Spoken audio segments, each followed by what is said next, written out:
Bismillahirrahmanirrahim. Assalamualaikum warahmatullahi wabarakatuh. Waalaikumsalam warahmatullahi wabarakatuh. Alhamdulillah alladzi bi ni'matihi tatimmus salihah. Ashhadu an la ilaha illallah sayyidul khalaiq wal bashar wa ashhadu anna Muhammadan 'abduhu wa rasuluh.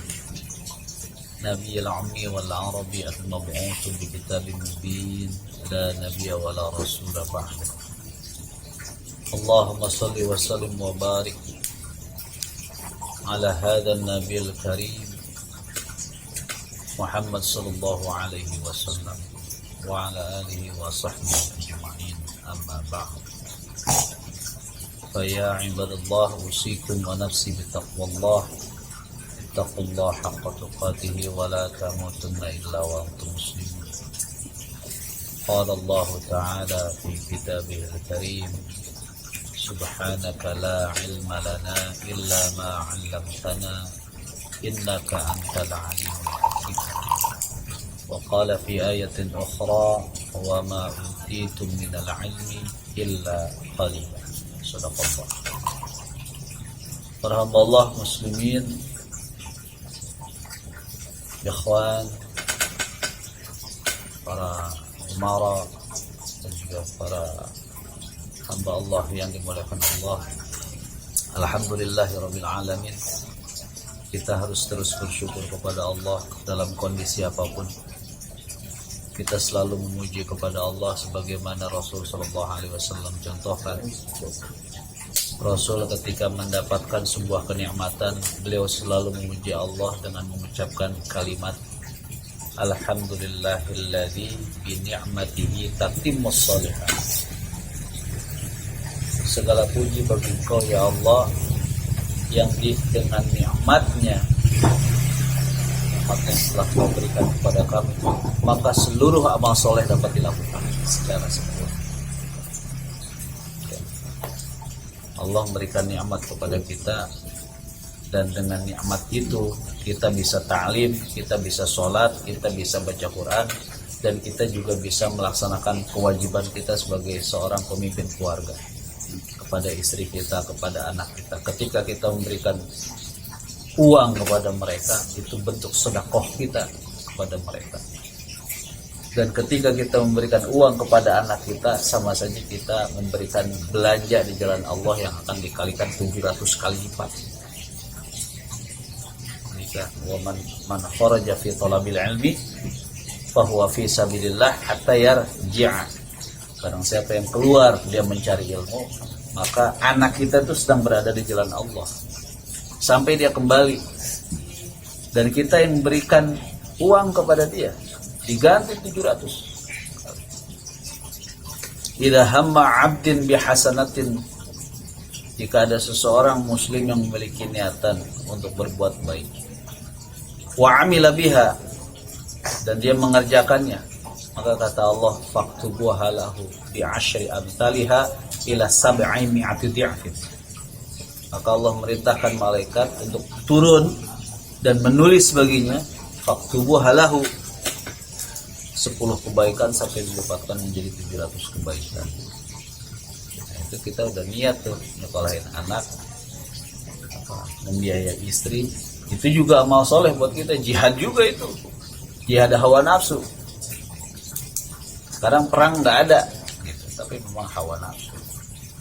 Rasul mengatakan kalau sahabat itu kan memang sahabat Rasul. Kata Rasul, nanti saudaraku yang dulu, yang nanti yu'minu nabi walam yarawni, dia beriman kepada saya tapi dia nggak pernah lihat. Itu yang pahalanya besar. Kalau anda sekarang ada aneh gitu kan, ente beriman ya malum aja ada aneh. Tapi nanti nih yang ketika aneh udah nggak ada, dia masih percaya dan dia berkorban segalanya untuk saya. Itu yang luar biasa. Walaupun dia nggak harus perang, gitu kan. Nah sekarang nabinya ada nggak di perang, nggak mau ikut, nah itu kebangetan. Nah sekarang nih diajak perang, nabinya nggak ada, mungkin agak nabinya nggak ada gitu kan. Tapi mereka berkorban dengan dirinya,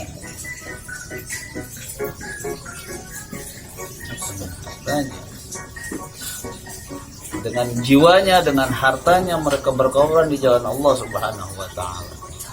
Nah, oleh sebab itu bersyukurlah kita menjadi umatnya Nabi Muhammad SAW, karena memang Allah sudah rancang sedemikian kita berada di zaman yang mana Nabi Musa pengen menjadi umatnya Nabi Musa pengen.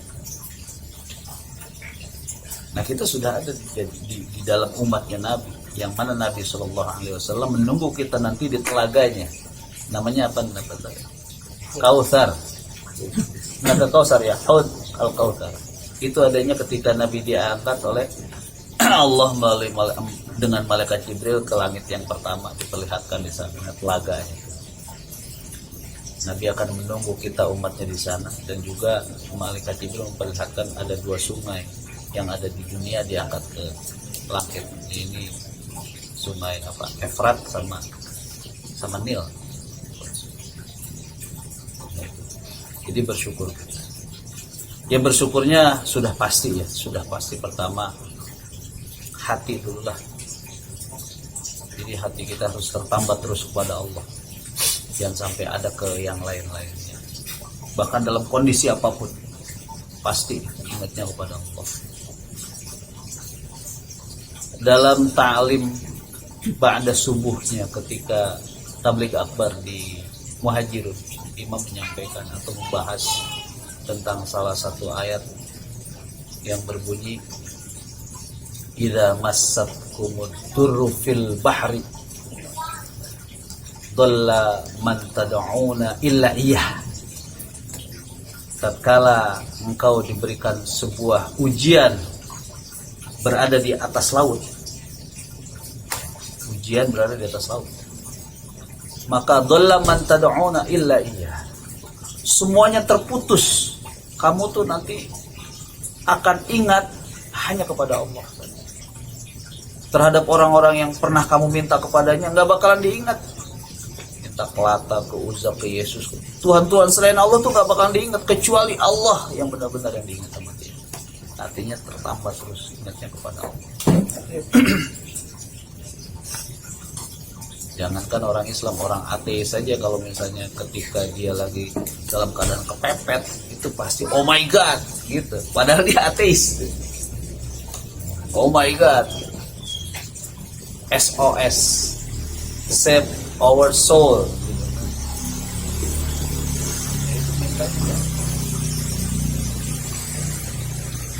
Jadi kita harus tertambat terus.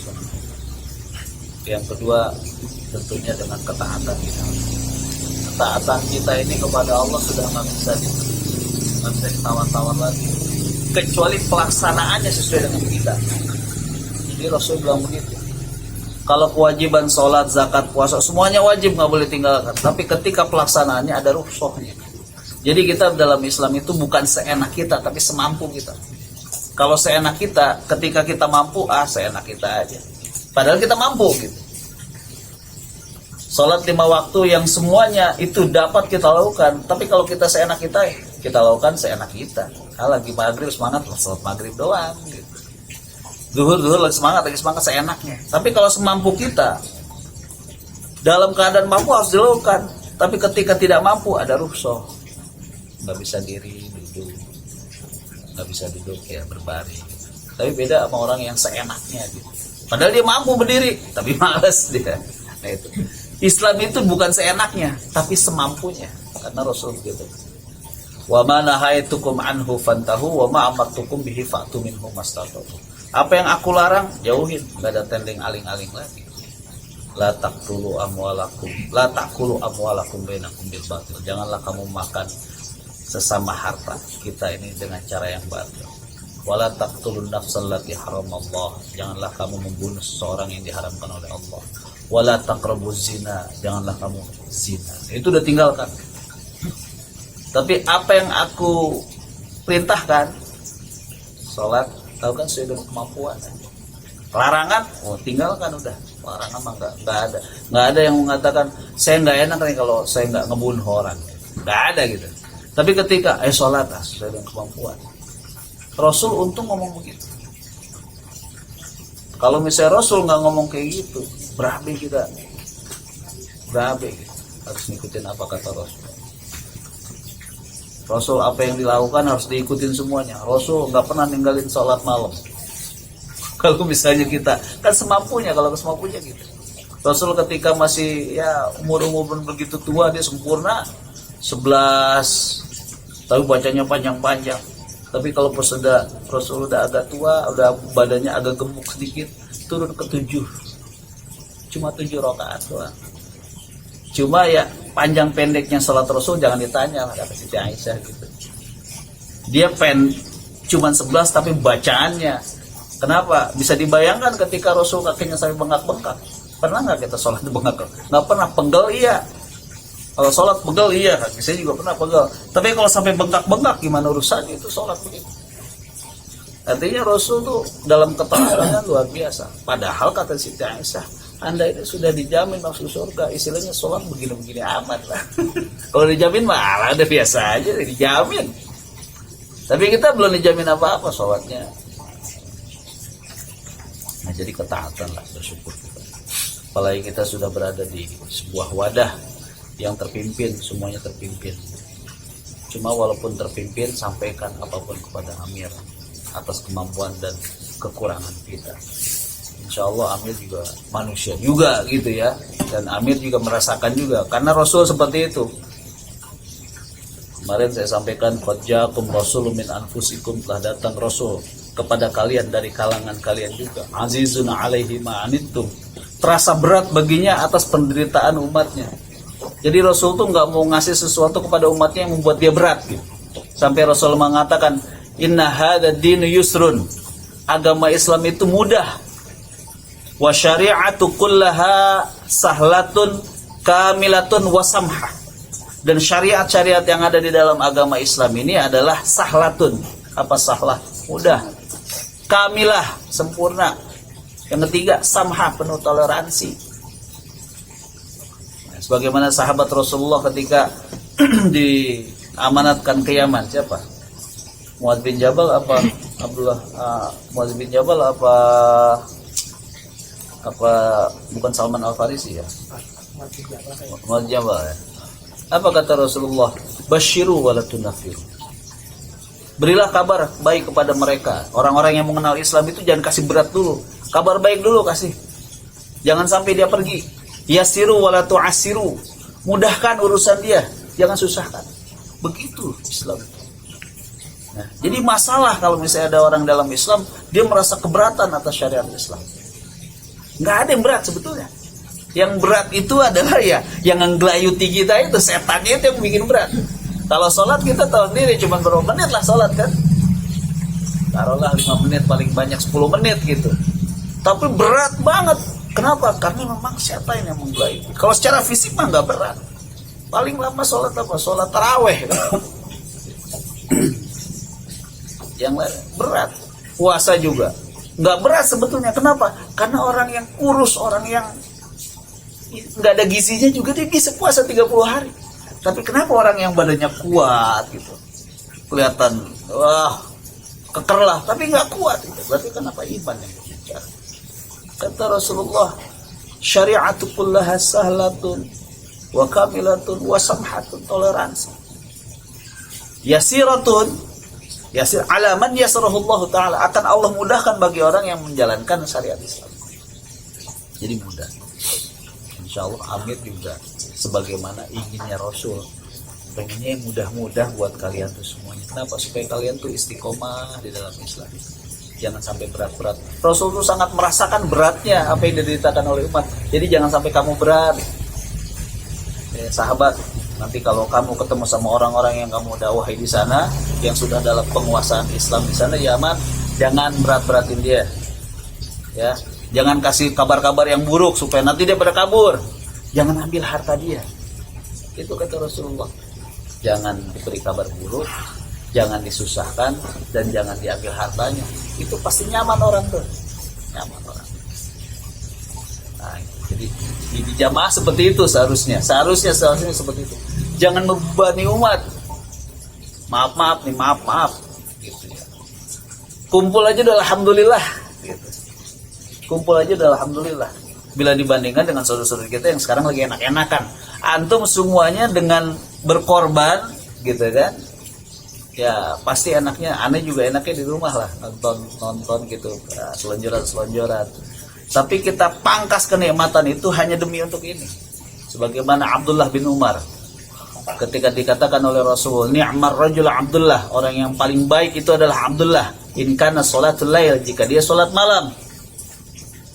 Abdullah setelah mendengarkan apa yang disampaikan oleh Rasul tersebut, wa kana Abdullah la yanamu illa qalil. Nah, Abdullah setelah mendengarkan itu, dia tidak tidur pada malam kecuali sedikit. Dia potong, dia pangkas kenikmatan tidurnya itu hanya untuk apa? Hanya untuk menjadi orang yang terbaik oleh Allah. Jadi ada pengorbanannya lah gitu ya, untuk menjadi orang yang baik gitu. Sebetulnya diem di rumah juga kita nggak haram gitu. Karena kita tidak melakukan dosa, tidur santai-santai, bercanda sama anak, itu bagus-bagus aja. Tapi kita pangkas semuanya. Kita izin sama istri kita, mana? Abi mau berangkat, mau taat. Kita pangkas lah. Jauh-jauh kita jabanin lah. Alhamdulillah, Allah masih kasih kekuatan. Biasa gitu kalau talim tuh. Kalau misalnya dari rumah berat, tapi kalau udah tengah jalan, dia mikir-mikir mau balik lagi. Wah, udah setengah jalan nih. Mendingan jalan sekalian gitu kan. Tapi kalau udah sampai sini, nikmat akhi. Gitu ya. Yang tadinya ya, ada jalan dari BDN ke sini macet-macet, pokoknya kesel banget sama sini. Udah terobatilah dengan silaturahmi seperti itu. Nah, semoga kita istiqomah. Amir diberikan juga keistiqomahan dalam keimarahannya. Kita juga diberikan kesabaran dalam setiap amanah-amanah yang diberikan. Ya, Rasulullah SAW mengatakan, "Ma min muslimin yastar'ihillahu ra'iyatan yamut yauma yamutu wa huwa ghashun li ra'iyatihi haramallahu 'alaihi jannah." Barang siapa dari seorang mukmin yang diberikan amanah keimarahan tentang umatnya, lalu dia mati, di mana hari ketika dia matinya itu dalam keadaan berbohong atas ucapan-ucapan. Biasa kalau pemimpin begitu kan, banyak janji-janji. Ya. Nah, ketika dia mati janjinya belum dilaksanakan, haramallahu 'alaihi jannah. Allah haramkan dia masuk surga. Itu pemimpin. Nah, kita pemimpin semuanya ya. Kemudian juga doa Nabi, Allahumma man waliya min amri ummati syai'an. Ya Allah, barang siapa yang telah diberikan amanah keumatan ya, dari umatku ini, keamiran atas keumatan umatku ini, fasyaqqa alaih fashquq alaih, kata Rasulullah. Lalu dia memberatkan umat itu, maka beratkanlah dia. Itu doa Nabi, dijawab doa Nabi itu. Hati-hati. Nah, oleh sebab itu ya pengennya mah nggak usah berat-berat gitu. Udah kita ngomongin secara baik-baik. Kalau misalnya mampu kita kerjakan, nggak mampu ya kita berdoa kepada Allah gitu aja. Seperti ya, amanat-amanat saat ini. Tadi yang mampu tuh pada berangkat, ya silakan berangkat. Nah, ketika dia nggak mau malam-malam ini, ada yang ngisi malam ini. Dan begitu kan, kita saling melengkapi aja. Coba kalau tadi kita berangkat semuanya, malam ini nggak ada tali. Begitu. Kalau misalnya pada talin semuanya, tadi mungkin ada yang nggak berangkat. Jadi bukan saling, oh ini saya dong, bukan begitu, bukan. Aneh kemarin langsung udah ngomong langsung depan Naib. Naib bukan masalah sosokan, saya yang paling kuat, saya yang paling bisa. Siapa yang ada waktu silahkan kerjakan. Tapi kewajiban tetap fardu ain itu ke keluarga.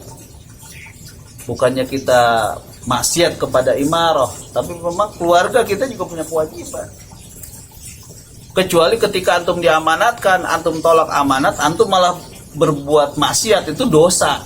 Tapi ketika antum ada amanat, antum tolak, lalu antum melakukan sesuatu yang memang kewajiban antum di situ, nggak dosa insya Allah. Karena ketika sahabat ada yang ingin berjihad juga, Rasul mengatakan kepada orang tua kamu itu lebih utama jihadnya. Ya. Jadi tidak semuanya bisa berangkat ke medan jihad, tapi ada sebagian orang-orang memang yang udah siap ketika orang berjihad pulang, lalu diberikan kabar-kabar terbaik dari itu. Nah, itu para hamba Allah, refleksi kita sebagai hamba Allah yang sudah Allah takdirkan kita berada di jamaah. Kita bukan ego yang berbicara, tapi iman. Ya, lakukan sesuai dengan kemampuan kita. Kita saling doa, semoga mereka yang bisa mendapatkan, ikhwan yang mendapatkan amanat diberikan juga ya kesabaran, keistiqomahan ketika menjalankan amanat, dan kita juga insya Allah berikan kekuatan untuk bisa mengganti amalan-amalan mereka yang tidak bisa dilakukan oleh mereka. Nah, para hamba Allah, tentang Al-Quran, kita berada di Muharram biasanya bicaranya tentang hijrah. Nah iya, tentang hijrah, karena orang semua menempatkan masa-masa hijrah ini masa-masa untuk lebih semangat lagi ya. Orang bilang mah ada doa-doa awal tahun, akhir tahun gitu. Kalau kita nggak kenal, karena Nabi nggak nyontohin kayak begitu. Pernah nggak ada Nabi nyontohin doa awal tahun? Ya, karena tahun juga memang dibikinnya tahun-tahun bukan pada masa Nabi, pada siapa? Pada masa Umar. Tadi sudah disampaikan gitu kan. Rasul nggak pernah ngerayain tahun baru. Nah, itu juga dibuat tahun hijrah itu karena memang secara administratif aja ada ada persuratan. Iya, persuratan yang salah paham gitu. Akhirnya secara administratif karena Umar juga sudah berinteraksi dengan orang-orang Persia gitu. Pokoknya ada teknik-teknik yang membuat kepemerintahan itu lebih bagus, maka digunakan oleh Umar gitu. Pada masa Rasul nggak ada. Jadi kalau misalnya ada zaman Rasul memperingati tahun baru, itu tahun baru yang mana? Kan Rasul nggak pernah gitu kan. Adanya tahun baru itu pada masa Umar. Cuma ada memang ulama yang mengatakan ketika Rasul SAW itu mau hijrah dari Mekah ke Madinah, doanya ada, Rabbi adkhilni mudkhala sidqin gitu, wa akhrijni mukhraja sidqin waj'alni min ladunka sultanan nasira. Kenapa? Karena Rasul itu ingin masuk ke kota baru. Ya Allah, masukkanlah dengan masukan yang baik, keluarkanlah saya dengan cara keluar yang baik. Cuma Rasul tidak mengatakan bahwa itu adalah doa awal tahun gitu. Jadi sekarang dikait-kaitkan. Benarnya gimana? Wallahu alam, itu saja yang lebih baik. Selama mereka tidak syirik, silakan sajalah. Siapa nanti yang menentukan? Allah di hadapan Allah Subhanahu wa taala. Yang penting kita lakukan sesuai dengan pemahaman kita. Lalu yang penting gimana? Kita bertakwa aja setiap tahun. Karena Rasul mengatakan itu, hadisnya ada jelas nih. Ittaqillah haitsu ma kunta. Bertakwalah kamu dimanapun kamu berada. Mau tahun kemarin bertakwa, mau tahun sekarang juga bertakwa. Mau bulannya berubah juga tetap aja bertakwa, mah nggak berubah. Takwa mah berubah. Bulannya ya berubah, tahun berubah, takwa mah berubah, malah harus lebih nambah lagi, lebih takwa lagi. Nah, para hamba Allah, perlu yang kita ketahui bahwa interaksi kita dengan Al-Quran.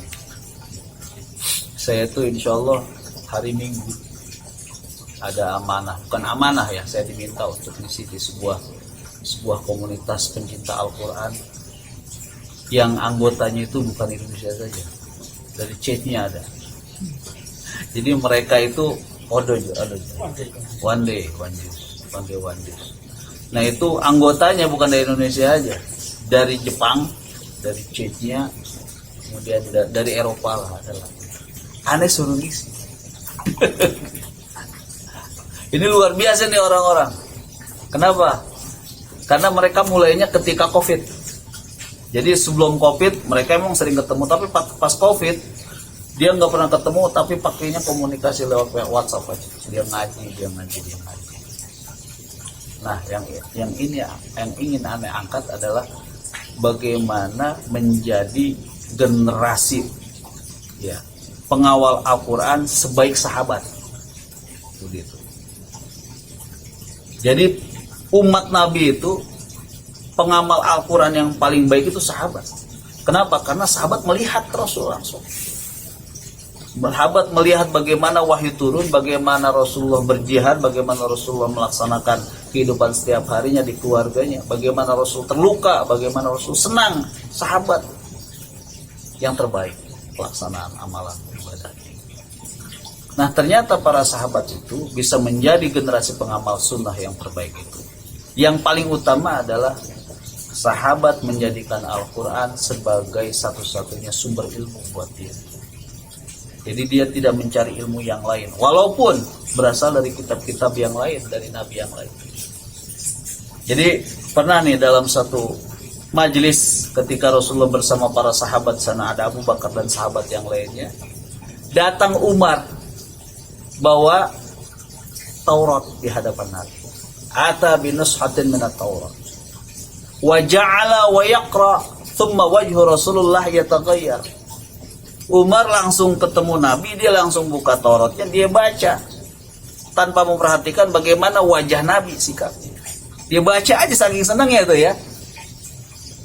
Maka setelah dilihat seperti itu, Abu Bakar langsung ke Umar. Ya Umar, taqilat kad fawakil. Celaka ente Umar, bahasa kitanya kayak gitu. Afa'araita biwajhi Rasulillah, apa engkau enggak ngelihat tuh bagaimana Rasulullah tuh mimik wajahnya ngelihat kamu baca Taurat. Padahal yang dibaca Taurat, bukan kitab-kitab yang lain. Taurat dari Nabi Musa. Jadi Rasulullah langsung berubah wajahnya, memperlihatkan ketidaksukaan ketika Umar membaca kitab Taurat.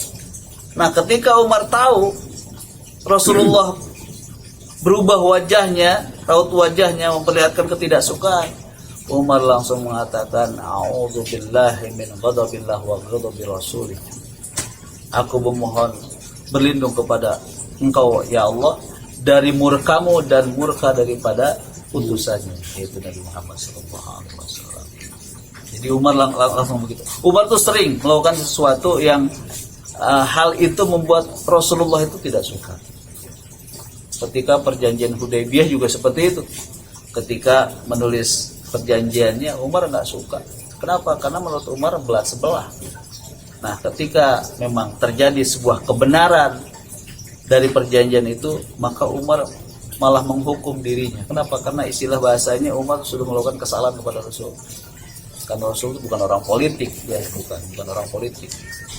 Nah, di gini Rasul Umar pun istilahnya mohon maaf ya Allah, aku mohon perlindunganmu ya Allah dari murkamu dan murka daripada Rasul sallallahu alaihi wasallam. Rasul mengatakan walladzi nafsi biyadi, demi jiwaku yang berada di tangan Allah Subhanahu wa taala. Lau badalakum Musa fattaba'tumuhu ladhalaltum. Jika Musa ada pada saat ini dan kamu mengikuti Musa, maka kamu akan sesat. Musa ada saat ini, lalu kamu meninggalkan saya, ngikuti Musa, kamu sesat, katanya, kata Rasulullah. Walau kana hayyan, kemudian jika Nabi Musa hari ini hidup, la taba'ani, dia pasti akan mengikuti aku. Artinya apa? Taurat aja yang dibawa Nabi Musa, kalau sudah ada di zaman syariatnya Nabi Muhammad, jangan dibaca lagi udah. Yang dibaca Quran aja. Ini cara Rasulullah untuk memprotek diri para sahabat, jangan sampai pengetahuan mereka tercampur dengan ilmu-ilmu yang lain. Pokoknya Al-Quran dah. Bahkan pada masa Rasulullah, sahabat dilarang untuk menulis hadis ya. Kenapa? Karena akibat khawatir tercampur dengan kemurnian Al-Quran. Ya. Kalau sekarang nih, jangan mengatakan jadi orang baik dulu sebelum kamu tahu Quran. Kalau sekarang orang Islam belum baca Quran hatam, belum paham, dia udah membenarkan apa kata orang. Lebih didengar para ilmuwan lah. Kasarnya ilmuwan barat, dia senang. Tapi kalau misalnya hadis-hadis nggak mau didengerin. Nah, kalau Rasulullah dijaga benar. Bukannya kita nggak boleh mempelajari kitab-kitab yang lain, mungkin ilmu-ilmu keagamaan yang lain, tapi ada tahapan-tahapan. Kuasai dulu Al-Quran, kuasai dulu hadis, baru boleh kamu baca. Misalnya teologinya Karl Marx gitu. Kemudian yang lain silakan. Yang penting nih dasarnya Al-Quran dulu supaya kamu tidak tersesat. Jadi mempelajari boleh, tapi tidak untuk diterapkan. Sebagaimana Rasulullah SAW juga begitu. Perang dengan orang kafir, dia harus mengetahui di jumlahnya siapa aja, harus tahu dulu. Tapi bukannya untuk mengikuti mereka, justru untuk melawan mereka. Kita belajar Al-Quran, kita juga bisa tahu komunis manifesto. Apa itu komunis manifesto? Manifesto komunis. Manifesto komunis lah. Kita pelajari, tapi bukan untuk kita terapkan, bukan. Untuk malah menjelaskan, oh ternyata orang-orang yang mengikuti hawa nafsunya seperti ini, beda dengan Al-Quran. Nah itulah para hamba Allah salah satu usaha Rasulullah SAW untuk bisa memurnikan pemahaman para sahabat tentang Al-Quran sehingga mereka menjadi pengamal sunnah yang terbaik di antara yang lain. Ya, nah kita ittiba kepada mereka karena Rasul mengatakan alaikum bisunnati wa sunnata khulafaur rasyidin. Hendaklah kamu mengikuti kebiasaanku dan kebiasaan para sahabat pemimpin-pemimpin yang mendapatkan petunjuk yang lurus. Ya. Itu saja para hamba Allah pada malam hari ini sebagai refleksi kita. Mudah-mudahan ya, kita diberikan kesabaran, keistiqomahan, kita saling berdoa kepada Allah atas keistiqomahan saudara-saudara kita yang lain juga, mendoakan atas iman Islam kita dan juga para umara yang berada dimanapun mereka berada, di wilayah atau di pusat dimanapun. Semoga mereka diberikan keistiqomahan di jamaah. Barakallahu li wa lakum fil Qur'an azim. Assalamualaikum warahmatullahi wabarakatuh. Waalaikumsalam warahmatullahi wabarakatuh. Alhamdulillah, jazakallahu khair.